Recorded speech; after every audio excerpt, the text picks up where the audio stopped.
جیسے میدان کارزار میں اگر ایک سپہ سالار شہید ہو جاتا ہے، وہ جگہ خالی نہیں ہونی چاہیے، فوراً دوسرے کو اس کی جگہ پر پہنچ کر دشمن کے مقابلے میں ڈٹ جانا چاہیے، دوسرا چلا جائے تو تیسرا، اس طرح پوری ایک صف اور لائن لیڈرشپ کی موجود ہے۔ آج افسوس یہ ہے اور ہمارے زوال کا بڑا سبب یہ ہے کہ ہم ہیروازم کے چکر میں پڑ گئے ہیں کہ کوئی ایک ایسا ہیرو ہوگا جو ہمارے مسائل کو حل کرے گا۔ حالانکہ دین اسلام میں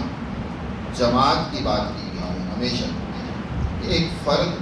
وہ مسائل کو نہیں حل کر سکتا، اور یاد رکھیں آج بھی ہم اپنے ملکوں میں کوئی مسائل کو حل کرنا چاہیں گے تو ایک فرد آ کر کچھ نہیں کر سکتا۔ انبیاء علیہ السلام جو اس کائنات میں افضل ترین اور اعلیٰ صلاحیتوں کے حامل ہوتے ہیں، ان سے اونچے درجے کی صلاحیت کسی انسان میں نہیں ہوتی،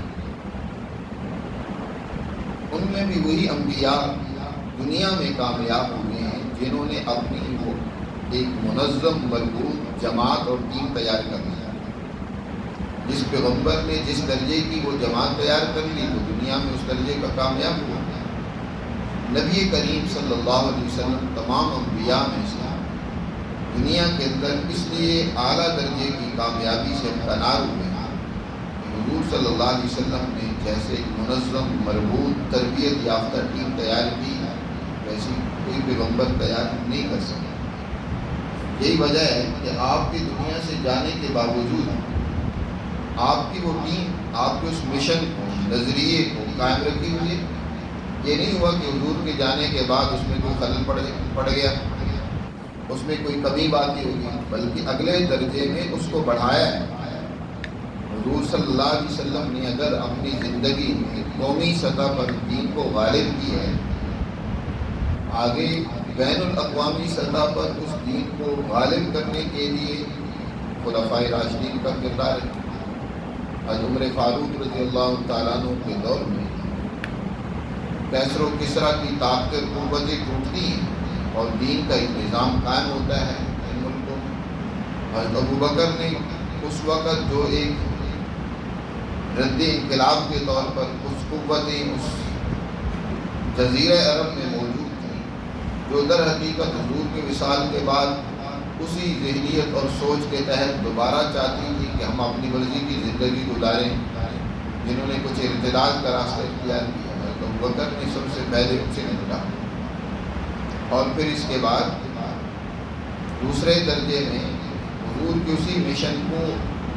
اگلے درجے تک پہنچانے کا آغاز کیا۔ لیکن ان کی زندگی مختصر تھی، 2 سال کچھ مہینے زندگی رہی،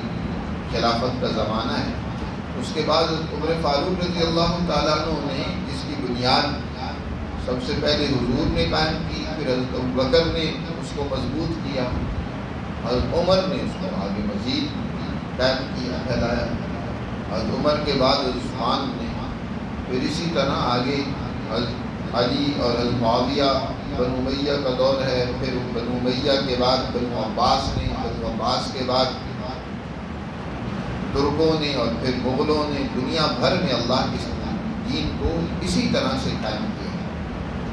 اور یہی اللہ کا حکم ہے کہ اللہ کو یہ عمل پسند ہے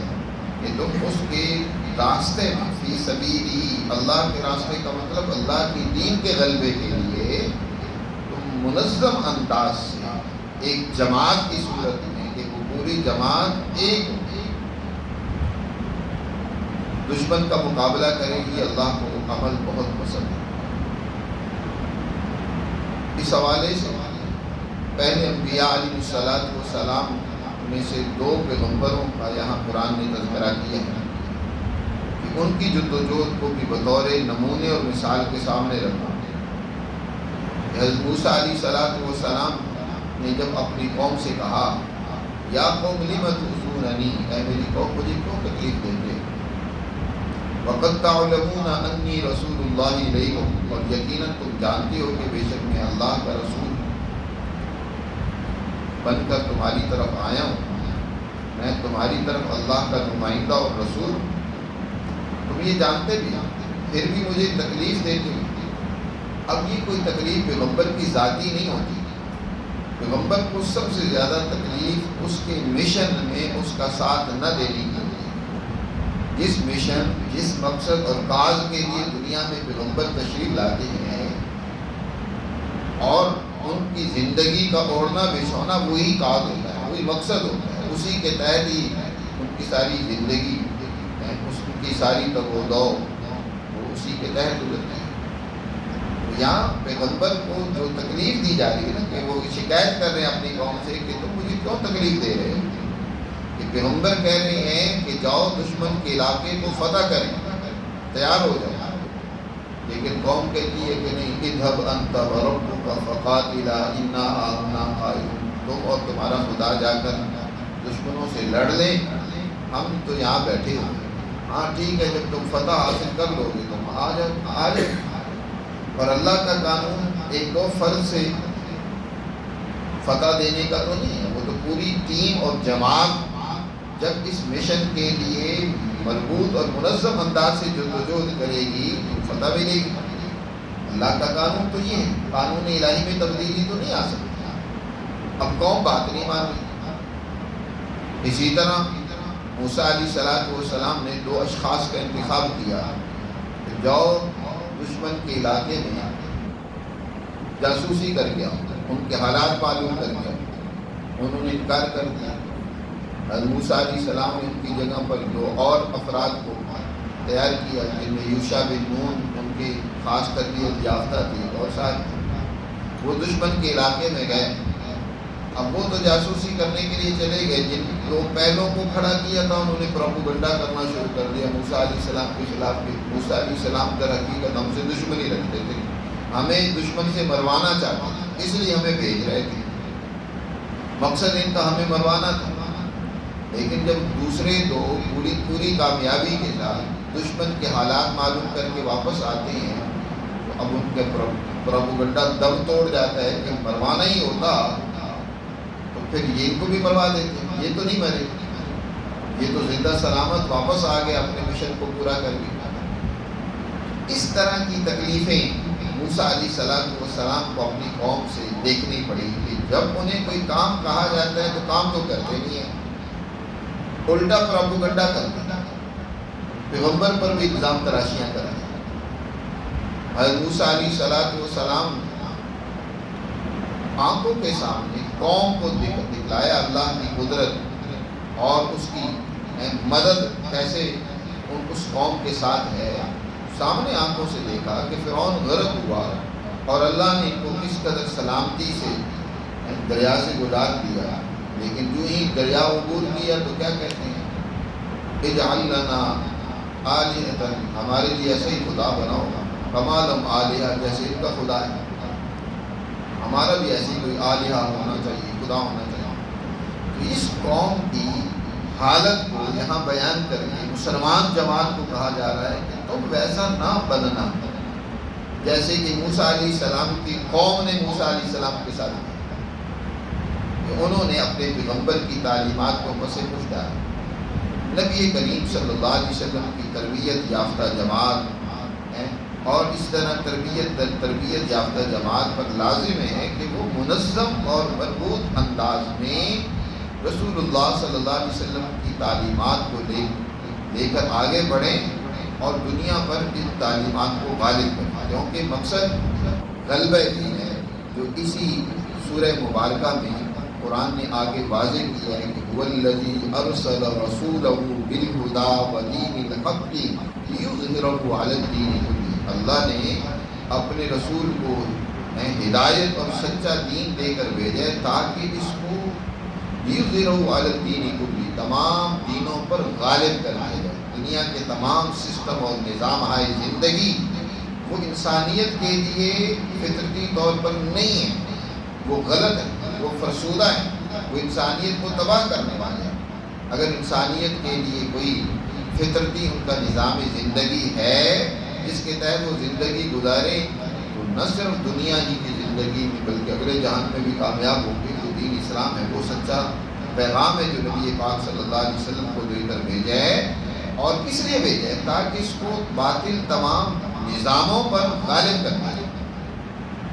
غلبہ دین مقصد ہے۔ اگر تم یہ غلبہ دین چاہتے ہو تو اس کے لیے کیا ہے؟ بنیان مرصوص بننا پڑے گا۔ اس جماعت کو منظم انداز سے، تربیت یافتہ انداز سے تربیت لے کر آگے بڑھنا ہوگا۔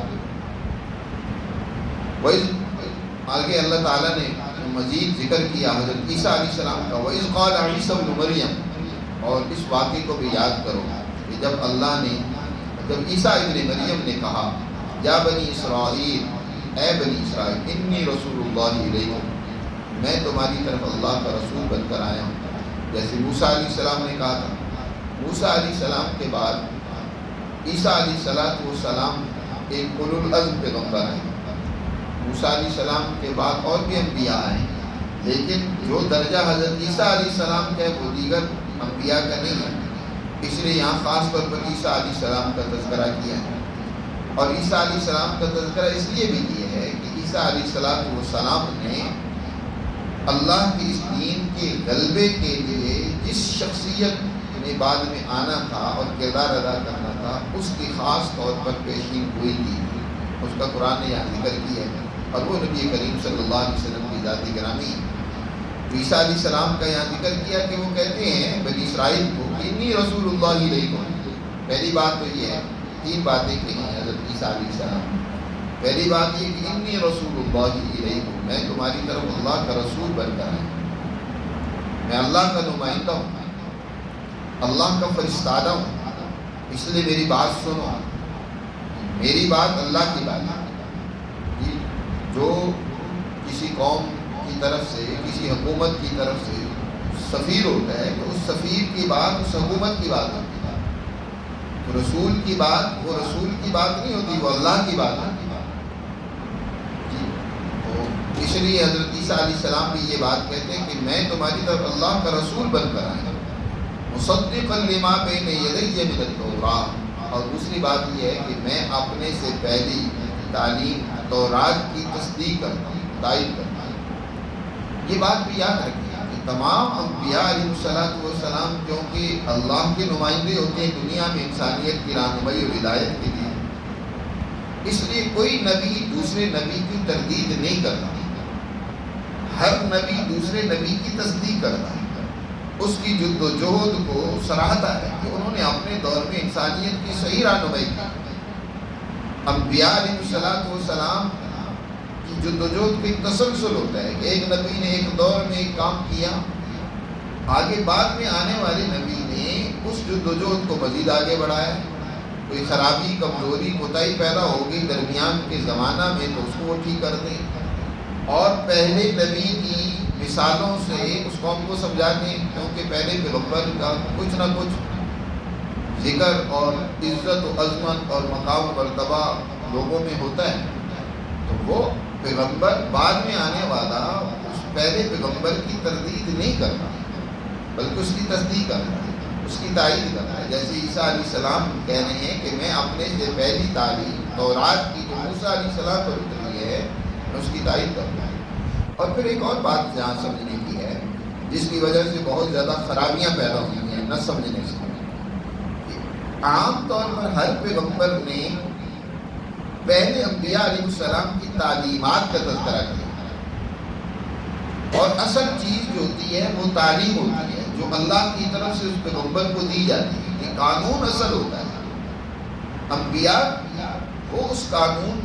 کو دنیا میں قائم کرنے، غالب کرنے کی وجہ سے اہمیت رکھتے ہیں کہ اللہ نے اس قانون کی ابلاغ کے لیے یا اس کے غلبے کے لیے ان کا انتخاب کیا۔ اگر پیغمبر دنیا سے چلا بھی جائے تو وہ قانون اصل ہے، وہ قائم رہتا ہے، جب تک بعد والے اس قانون سے وابستہ رہتے ہیں، اس پر عمل کرتے ہیں، اس کو اپنے معاشروں میں قائم کرتے ہیں،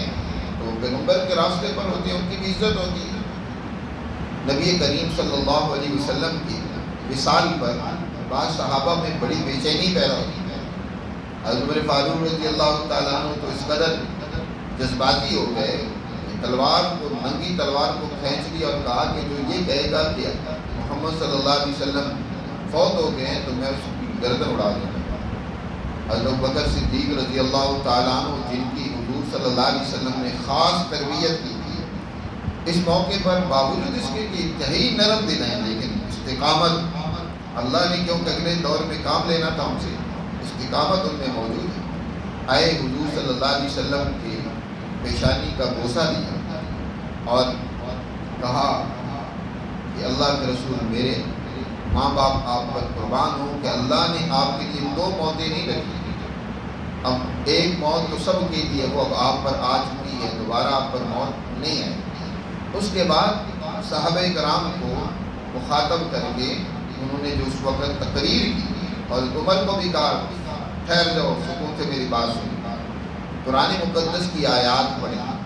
ما محمد الا رسول قد خلت من قبلہ الرسل افإن مات او قتل انقلبتم علی اعقابکم۔ دیکھو، رسول محمد صلی اللہ علیہ وسلم بھی اللہ کے رسول ہیں، ما محمد الا رسول قد خلت من قبلہ الرسل، ان سے پہلے بھی تو رسول دنیا میں آئے ہیں اور وہ بھی اپنا کام، اپنا مشن پورا کر کے دنیا سے چلے گئے۔ تو کیا محمد صلی اللہ علیہ وسلم اگر فوت ہو جائیں یا شہید کر دیے جائیں تو تم اس دین کو چھوڑ دو گے، اس قانون کو ترک کر دو گے؟ انقلبتم علی اعقابکم، پھر آگے بڑی سخت جملے کہے، وَمَن يَنقلب علی عقبیہ فلن یضر اللہ شیئا وسیجزی اللہ الشاکرین۔ جو پھر جائے گا دین سے، اس قانون کو نظر انداز کر دے گا، صرف اس شخصیت کے ساتھ وہ اپنے آپ کو جوڑتا ہے، اس شخصیت نے جو قانون دیا، جو تعلیم دی، اس کے ساتھ اپنے آپ کو نہیں جوڑتا، پھر اللہ ایسے لوگوں کو سخت سزا بھی دے گا۔ وَمَن يَنقلب عَلَىٰ عَقِبَيْهِ فَلَن يَضُرَّ اللَّهَ شَيْئًا، اللہ کا کچھ نہیں بگاڑے گا، وہ اپنے نقصان کرے گا اور اللہ کی سزا کا مستحق ہوگا۔ نبی کریم صلی اللہ علیہ وسلم نے بھی جب اپنا مشن مکمل کر دیا، حجۃ الوداع کے موقع پر آپ صلی اللہ علیہ وسلم نے جو خطاب فرمایا، اس خطاب میں بڑی اہم باتوں کی طرف آپ نے امت کو متوجہ کیا۔ ان میں سے ایک بات یہ بھی تھی، اے لوگوں، میں تم میں اللہ کا قرآن چھوڑ کر جا رہا ہوں، اور ایک موقع پر فرمایا دو چیزیں، میں تم میں اللہ کا قرآن اور اپنا طریقہ سنت وہ چھوڑ کر جا رہا ہوں۔ جب تک تم اس کو مضبوطی سے تھامے رکھو گے تو کبھی گمراہ نہیں ہوگے، کبھی تم میں خرابی پیدا نہیں ہوگی۔ اور جب اس کو چھوڑ دیا تم نے تو حضور نے متوجہ کیا کس کی طرف؟ اپنی ان تعلیمات کی طرف، قرآن مقدس کی طرف، اپنی اس طریقے اور سنت کی طرف متوجہ کیا۔ اور ایک جگہ پر اپنی جماعت کا بھی تذکرہ کیا کہ میں تم میں دو چیزیں چھوڑ کر جا رہا ہوں، اللہ کا قرآن اور اپنی جماعت، اپنی عطرت سے مراد آپ صلی اللہ علیہ وسلم کی وہ جماعت ہے جس کو آپ نے تیار کیا، علیکم بسنتی و سنت الخلفاء الراشدین المہدیین۔ اسی سے اہل سنت والجماعت ہے کہ حضور کا وہ طریقہ اور حضور نے وہ جماعت جو تیار کی ہے کہ جس نے اگلے دور میں کردار ادا کیا، جب تک تم اس کو مضبوطی سے پکڑے رہو گے، ان کے راستے کو مضبوطی سے پکڑے رہو گے تو کبھی گمراہ نہیں ہوگا۔ تو عیسیٰ علیہ السلام بھی فرماتے ہیں مصدقا لما بین یدی من التوراۃ، تو میں اپنے سے پہلے جو تعلیمات موسیٰ علیہ السلام پر اتری ہیں تورات کی صورت میں ان کی بھی تصدیق کروں، تائید کرتا ہوں۔ اور تیسری بات جو عیسیٰ علیہ السلام نے فرمائی بڑی عام، وہ یہ کہ مبشرا برسول یأتی من بعد اسمہ احمد، اور میں خوشخبری دیتا ہوں ایک عظیم رسول کی جو میرے بعد آئے گا، جن کا نام گرامی احمد ہوگا۔ کہ میرے بعد جس مشن کو موسیٰ علیہ السلام لے کر آئے اور میں لے کر آیا ہوں، اب اس مشن کی تکمیل وہ بعد میں آنے والا پیغمبر کرے گا۔ میرے بعد ایک عظیم شخصیت آئے گی جن کا نام بھی بتا دیا کہ احمد ان کا نام ہوگا، وہ اس مشن کی تکمیل کریں گے۔ اس لیے حضور صلی اللہ علیہ وسلم نے انبیاء کے مشن کی تکمیل کی ہے۔ خود قرآن کی آخری آیت جو حجۃ الوداع کے موقع پر ہی نازل ہوئی، جس میں اللہ نے فرمایا الیوم اکملت لکم دینکم، آج میں نے تمہارا دین تمہارے لیے کیا کر دیا؟ مکمل کر دیا۔ جس دین کا آغاز آدم علیہ السلام سے ہوا تھا، اس کی تکمیل ہو گئی نبی کریم صلی اللہ علیہ وسلم پر۔ آپ نے خود اس کو ایک مثال سے سمجھایا کہ ہم انبیاء کی مثال ایک دیوار کی مانند ہے، جس میں ہر پیغمبر نے اس دیوار کو مکمل کرنے میں کردار ادا کیا۔ میرے آنے سے پہلے اس دیوار میں ایک اینٹ کی جگہ خالی تھی، اور میں نے آ کر اس اینٹ کی جگہ کو پورا کیا، اور اس طریقے سے دیوار اب مکمل ہو گئی، یعنی اللہ کا دین وہ مکمل ہو گیا ان انبیاء علیہ السلام کے ذریعے سے۔ تو انبیاء اللہ کے دین کی تکمیل کے لیے کردار ادا کرتے ہیں۔ یا اس کو مثال یوں بھی سمجھا جا سکتا ہے، جیسے ایک بچہ پیدا ہوتا ہے نا، تو اس کا ایک لباس ہوتا ہے۔ اب ظاہر ہے اس کا لباس چھوٹا ہوتا ہے، اس کی عمر بڑھ رہی ہوتی ہے، جسم بڑھ رہا ہوتا ہے تو اس کا لباس بھی بڑھتا رہتا ہے، لیکن پہلا جو حصہ تھا وہ رہتا ہے، اب اس میں اضافہ ہوتا چلا جاتا ہے، یہاں تک کہ جب وہ اپنے شباب پر پہنچتا ہے، جب اس کی بڑھوتری رک جاتی ہے، تو اب اس کے لباس کا جو سائز ہوتا ہے وہ مکمل ہو جاتا ہے۔ اب وہی درزی کے پاس لکھا ہوتا ہے، چنانچہ جب بھی اس نے کوئی لباس تیار کروانا ہوتا ہے تو اسی سائز کا وہ تیار کرواتا ہے۔ اب اس میں تبدیلی اس کو کرنی نہیں پڑتی، کیونکہ اب اس کا لباس اور سائز مکمل ہو گیا۔ اسی طرح آدم علیہ السلام کا دور گویا کہ انسانیت کے بچپنے کا ابتدائی چند تعلیمات ہیں، کوئی زیادہ تفصیلات نہیں ہیں، سادہ سا زمانہ ہے۔ پھر آگے اس طرح انسانیت بڑھتی چلی گئی، ان کی ضروریات بڑھتی چلی گئی، اور ان کو جو تعلیمات تھیں وہ انبیاء کے ذریعے سے مزید عطا کی گئی، ان کی رہنمائی ہوتی رہی، یہاں تک کہ نبی کریم صلی اللہ علیہ وسلم کا جب دور آیا تو یہ انسانیت کے شباب کا دور ہے۔ اب حضور صلی اللہ علیہ وسلم کے ذریعے سے اس انسانیت کا لباس یعنی دین مکمل کر دیا گیا۔ اب اس کے اندر کوئی تبدیلی نہیں ہے، اب کسی اور پیغمبر کی ضرورت نہیں ہے کہ وہ آئے اور اس دین میں مزید کوئی اضافہ کرے، نہیں، اب وہ تکمیل ہو چکی ہے۔ خاتم النبیین کا ایک مطلب ہے نبیوں کے اس دین کو مکمل کرنے والا، اس نظام زندگی کو جو انبیاء کے ذریعے سے انسانیت کو دیا گیا اس کی تکمیل کرنے والا۔ تو حضور صلی اللہ علیہ وسلم وہ تشریف لائیں گے جو اس مشن کی تکمیل کریں گے جس کے لیے میں آیا ہوں۔ مجھ سے پہلے موسیٰ علیہ السلام تشریف لائے تھے، اور ان کا نام گرامی احمد ہو، نام بھی بتایا۔ اب حضرت عیسیٰ علیہ السلام کی یہ جو پیشین گوئی ہے، اس کے مطابق انجیل کے 4 بڑے اس کے ایڈیشن ہیں، 4 بڑی انجیلیں، ان کے 4 شاگردوں نے جو الگ الگ لکھی، ان میں کچھ تھوڑا بہت فرق ہے۔ ان سب میں اس آنے والے پیغمبر کے بارے میں فار کلید کا لفظ موجود ہے، فار کلید، اور اس فار کلید کا ترجمہ یہ کیونکہ سریانی زبان ہے، عربی میں احمد ہے، اور حضرت عیسیٰ علیہ السلام سے لے کر نبی کریم صلی اللہ علیہ وسلم تک بہت سارے لوگوں نے اس پیشین گوئی کی خاطر اپنے بچوں کے نام احمد اور محمد رکھے۔ خود حضور کے دور میں بھی 7 افراد تھے جن کے والدین نے ان کے نام محمد رکھے، احمد نام رکھے، تاکہ یہ پیشین گوئی ان کے بارے میں صادق ہے، لیکن ان میں سے کسی نے بھی نبوت کا دعویٰ نہیں کیا۔ نبوت کا دعویٰ صرف نبی کریم صلی اللہ علیہ وسلم کی ذات گرامی نے کیا، بعد میں تو لوگوں نے کیے، لیکن حضور صلی اللہ علیہ وسلم تک، عیسیٰ علیہ السلام سے لے کر حضور صلی اللہ علیہ وسلم تک کسی اور انسان نے اس کا دعویٰ نہیں کیا۔ اللہ نے اپنے نبی صلی اللہ علیہ وسلم کے لیے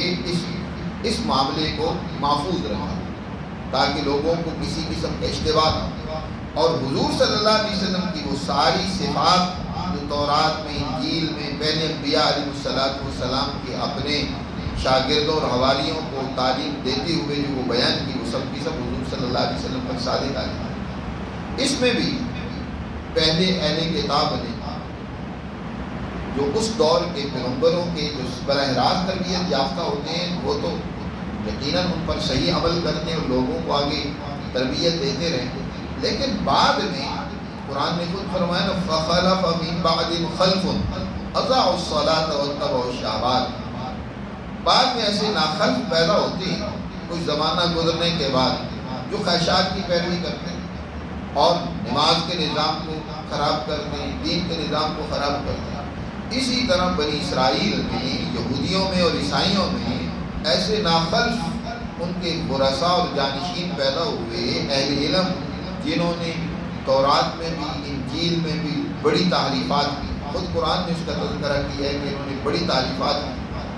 حضور صلی اللہ علیہ وسلم کے متعلق یہ جو پیشین گوئی کی، اس میں بھی تعریفات کی۔ یہ فار کلید کے یہ تحریف کا بھی عجیب ان کی طریقہ واردات ہوتی ہے کہ کچھ یہ کیا کرتے ہیں،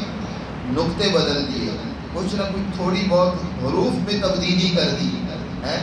کچھ نہ کچھ معنی میں تبدیلی کر دی، جس سے مفہوم کچھ سے کچھ بن جاتا ہے۔ حضور صلی اللہ علیہ وسلم کے بارے میں بھی جیسے کہ راعینا کی بجائے رائنا، رعونت سے اس کو لیتے ہیں، لفظ اس انداز سے بولتے ہیں یہ یہودی کہ معنی بدل جائے۔ اسی طرح حضور صلی اللہ علیہ وسلم کے متعلق یہ جو پیشین گوئی ہے، اس کو بدلنے کی کوشش کی گئی، لیکن پھر بھی محققین جو ان میں سے سنجیدہ، سچائی اور انصاف پسند لوگ ہیں، انہوں نے ہمیشہ سے اس کی تائید کی اور اس کو آگے منتقل کیا۔ حضور صلی اللہ علیہ وسلم کے دور میں بھی ایسے کئی راہب اور کئی ایسے عیسائی موجود تھے جنہوں نے نبی کریم صلی اللہ علیہ وسلم کے متعلق جب دیکھا، سنا اور ان کی وہ نشانیاں جو ان کی کتابوں میں موجود تھی اس کے مطابق آپ کو پرکھا، تو انہوں نے تائید کی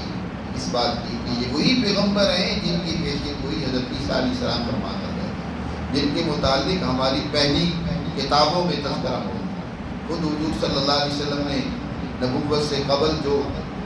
سفر فرمائے تجارت کی طرح سے، اس میں کئی ایک راہبوں سے اس طرح کی پیشین گوئی کی تصدیق و تائید ثابت ہے، اور اس کے علاوہ بہت سارے اور ایسے واقعات ہیں کہ حضور کی جماعت کو دیکھ کر کئی ربی اور علماء اور ایسے راہبوں نے اس کی تصدیق کی۔ اس کی تفصیلات باہر کے کتابوں میں موجود ہیں، بڑی تفصیلات سے علماء نے اس پر بات کی ہے،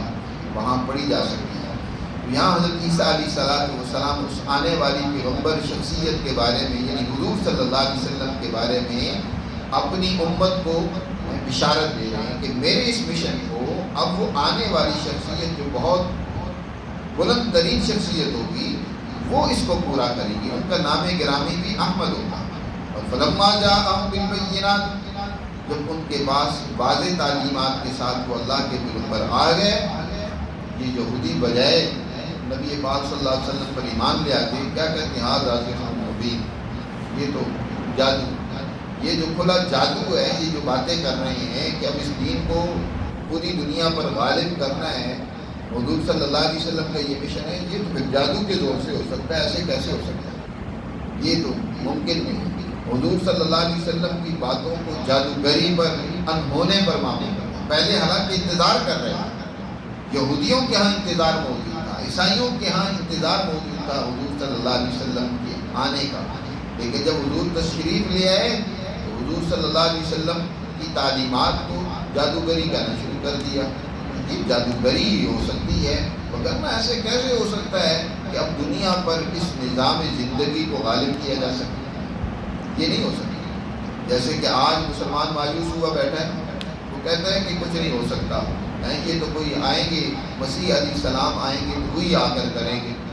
ہم بھی انتظار میں بیٹھے ہوئے ہیں۔ بھائی وہ تو جب اپنے وقت پر تشریف لائیں گے تو لائیں گے نا، اس وقت ان کی اتباع اور قیادت میں بھی ہم نے وہی کام کرنا ہے جس کام کے کرنے کا اب ہمیں حکم دیا گیا ہے، لیکن اب ہم ہاتھ پاؤں توڑ کر بیٹھ جائیں کہ وہ آئیں گے تو پھر ہم کام کریں گے۔ اس وقت بھی وہ جب تشریف لائیں گے نا تو ایسے مایوس لوگ ان کا ساتھ نہیں دیں گے، ان پر اعتراض کریں گے، یہ تو وہ ہے ہی نہیں، ان کے بارے میں باتیں بنائیں گے۔ کام وہی کریں گے جو آج بھی کام کر رہے ہیں، جو آج بھی اللہ کے دین کو غالب کرنے کے لیے جو دجود کر رہے ہیں، میدان عمل اس کے لیے اپنی منظم دین بنانے کی فکر میں ہو، اللہ کے دین کی اشاعت اور غلبے کے لیے کوشاں رہیں، تو وہی لوگ در حقیقت کامیاب ہیں۔ آگے اس کو مزید اللہ نے اگلی آیات میں تفصیل سے بیان کیا، اس پر انشاءاللہ آئندہ درس میں بات کریں گے۔ اللہ حافظ۔